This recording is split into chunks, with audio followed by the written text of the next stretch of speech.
As you may have guessed by merely watching a few seconds of gameplay, Doki Doki Literature Club is an Eastern-styled visual novel. Like most games of its type, the central premise revolves around a small group of female friends and potential romantic interests. Games like this have been around since the dawn of time, and while the framework for the game is hardly a revolution in design, it is one of the stronger entries in this sort of genre. And so I thought it would be a good idea to take a closer look at why exactly this game stands out from the rest, and why it's getting so much attention. Even if you have a passing affection towards these kinds of titles, it might be worthwhile to check this one out. The story thrusts our main protagonist, or whatever you choose to call him, into joining his high school literature club, which is composed, of course, of only 4 members, all of which are bachelorettes. What are the odds of that? The proceeding invites you to get to know each of these young ladies, gauging their ideals, weaknesses, and various hobbies. This is one of the ways in which the game establishes a prominence over similar yet weaker novels. Each of these girls bursts with personality, and the complexity of their characters shines through in the strong, exceptionally well-written dialogue. At first, they may seem like single-note stereotypes. For instance, you have the childhood friend who's always bubbling with excitement, joy, and ever-present hunger. You have the demure literary enthusiast who adheres to her introversion, the small but willful manga reader, and the even-headed club leader. Yet as the story progresses, they blossom as real individuals, multifaceted, and in the end, this is the sort of interpersonal development that really makes an impression. Each day runs through the same cycle, attending the literary club proper, and then going home to write a poem each night.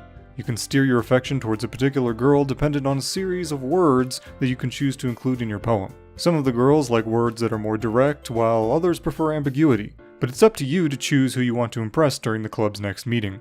If you manage to select the right words for the again, it's up to you. So if you have the patience and aren't completely turned off by the theme, you should definitely give this game a chance.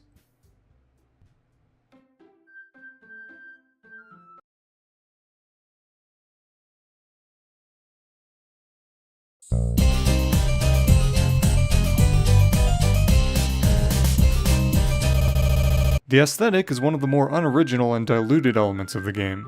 The characters are bright and well drawn, but carry over none of the creativity of their personalities. Backgrounds, too, are probably the worst part. They're static and uninviting, with only a rudimentary thought having gone into them. It's all quite generic, only going so far as to serve its purpose, but nothing outside of the scope of something more imaginative. Don't get me wrong, I like the central theme, and keeping to your cage.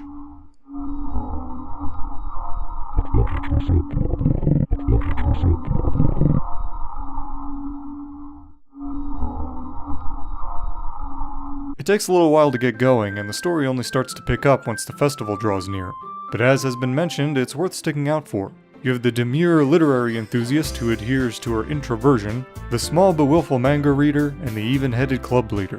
There are a couple of endings for you completionists out there.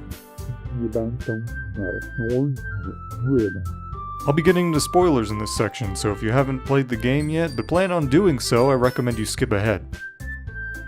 So if you've already played the game before, then you already know that